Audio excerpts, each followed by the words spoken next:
अब क्वेश्चन ये है आपका, अभी आपने देखा कि डिस्टिल्ड वाटर तो इलेक्ट्रिसिटी कंडक्ट नहीं करता, लाइम जूस करता है।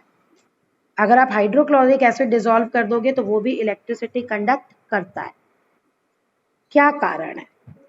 उसका कारण हमने पढ़ा था कि जो भी लिक्विड इलेक्ट्रिसिटी कंडक्ट करता है उसमें सॉल्ट डिसॉल्व होते हैं। अब नेक्स्ट इसी से रिलेटेड क्वेश्चन है, why do the salt, acid और caustic soda make the water more conductive to electricity? क्यों वो वाटर को कंडक्टिव बना देते हैं? जैसे डिस्टिल्ड वाटर है, वो पहले इलेक्ट्रिसिटी कंडक्ट नहीं करता, लेकिन अगर आप उसमें घर में खाने वाला नमक है, सोडियम सॉल्ट, वही अगर आप डिसॉल्व कर देंगे ना तो बल्ब ग्लो करने लग जाएगा। क्यों होता है ऐसा? तो कॉमन सॉल्ट का वो पढ़ा रहा है और यही सारा लॉजिक सब पे अप्लाई होता है।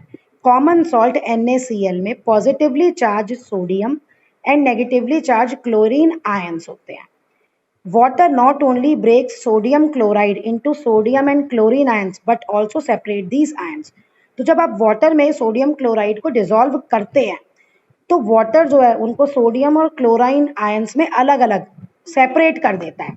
It is the movement of these ions with in the solution, और यही मूवमेंट होती है आयंस की सोल्यूशन के अंदर, that make distilled water more conductive to electricity, जिसकी वजह से डिस्टिल्ड वाटर भी इलेक्ट्रिसिटी कंडक्ट करने लग जाता है।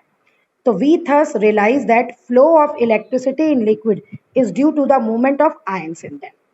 तो जो वाटर इलेक्ट्रिसिटी कंडक्ट करता है वो जो मूवमेंट की आयंस है उनकी वजह से करता है। अब एक बात ये है कि अगर आप खाली नमक में वो जो दो टेस्टर की लास्ट वाली एंड्स थे ना, अगर वो दो टेस्टर्स के वायर्स आप खाली नमक में डाल दोगे तो इलेक्ट्रिसिटी कंडक्ट नहीं होगी, क्योंकि तब वो NaCl एक कंबाइंड है, उस पर कोई चार्ज नहीं है। लेकिन जब हम उसे वाटर में डिसॉल्व करते हैं तो वो ब्रेकअप हो जाता है पॉजिटिव और नेगेटिव आयंस में, और वो तब इलेक्ट्रिसिटी कंडक्ट करता है। तो ऐसे सॉल्ट जो सॉलिड स्टेट में इलेक्ट्रिसिटी कंडक्ट नहीं करते, लेकिन एक्वस, एक्वस मतलब जब हम उन्हें पानी में डिसॉल्व करते हैं तो वो इलेक्ट्रिसिटी कंडक्ट करते हैं, उनको हम कहते हैं इलेक्ट्रोलाइट। और ये पूरा चैप्टर इसी के बारे में है, इलेक्ट्रोलाइट। वी से a compound that conduct electricity in molten और एक्वस सोल्यूशन, एक्वस स्टेट में कंपाउंड या सॉल्ट इलेक्ट्रिसिटी कंडक्ट करता है जब उसे हम पानी में डिसॉल्व करते हैं, वाटर में, and which simultaneously undergo decomposition, और यानी कि आयंस में ब्रेक हो जाता है with the passage of electricity current through it, जब आप उसमें से इलेक्ट्रिसिटी पास करते हैं तो इट इज एन इलेक्ट्रोलाइट। ये इलेक्ट्रोलाइट है। अब इलेक्ट्रोलाइट आपके दो तरह के होते हैं, strong electrolyte and weak electrolyte. तो स्ट्रॉन्ग जो होता है वो पूरी तरह से आयोनाइज हो जाता है कंप्लीटली वाटर में, मींस जब आप वाटर में, जैसे NaCl है, आप उसे वाटर में डिसॉल्व करोगे सॉल्ट को तो वो NaCl जो है, मैक्सिमम NaCl अलग अलग हो जाएंगे, ज्यादा नंबर्स, तो उसको हम कहते हैं strong electrolyte. These are the electrolyte that ionize completely to form free mobile ions in the solution. A large number of free mobile ions are available in them to conduct electricity. अब इसमें electricity बहुत अच्छी conduct होती है क्योंकि बहुत सारे free ions हैं जो इलेक्ट्रिसिटी को कंडक्ट करते हैं। और देखो, sodium chloride, pure sulphuric acid, copper sulphate solution, ये स्ट्रॉन्ग इलेक्ट्रोलाइट है।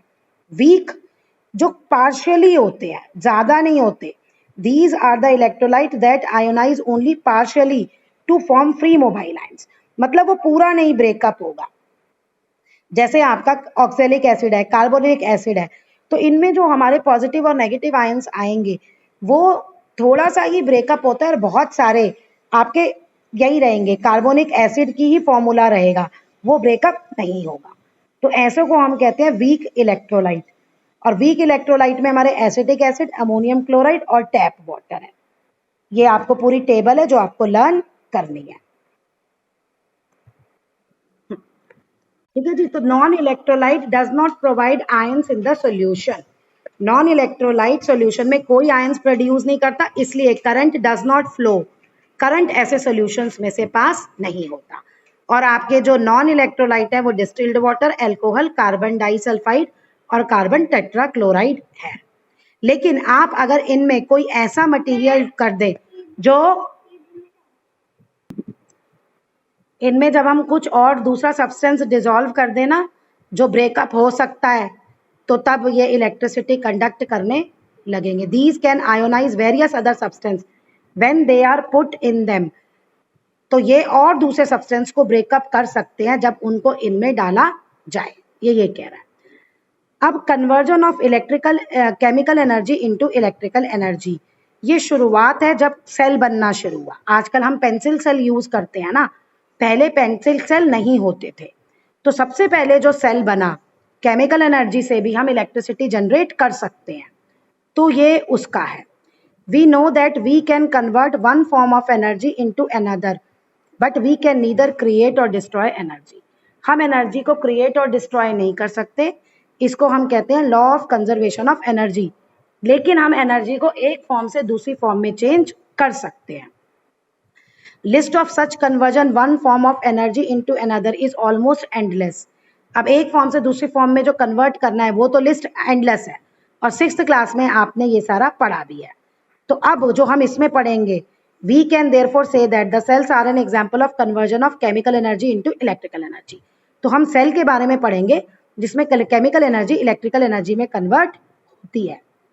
और ये आपका एक इटालियन साइंटिस्ट था, Alessandro Volta, who gave the first, इसने पहला फर्स्ट प्रैक्टिकल दिया था source of such conversion, means जिसमें इलेक्ट्रिक एनर्जी केमिकल एनर्जी से इलेक्ट्रिकल एनर्जी बनाई जा सकती है।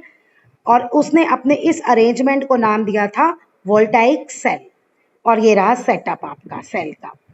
अब क्या था, इसने क्या लिया, जब 2 रॉड्स जिंक और copper are dipped in a solution of dilute sulphuric acid, dilute sulphuric acid में जब हम उसे डिप करते हैं जिंक और कॉपर को, तो there are chemical reaction within the system. तो फिर केमिकल रिएक्शन होता है। In these reaction that help us to get electrical energy from chemical energy. तो यही रिएक्शन है, केमिकल रिएक्शन जो होते हैं इस सिस्टम में, जिससे हम इलेक्ट्रिकल एनर्जी मिलती है हमें।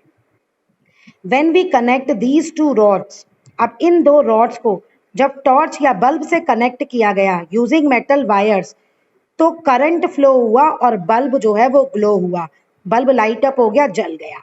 और ये वोल्टाइक सेल जो है act as a source of electrical energy और इलेक्ट्रिक करंट। तो अब ये जो सेल है आपका सोर्स हो गया इलेक्ट्रिसिटी प्रोड्यूस करने के लिए।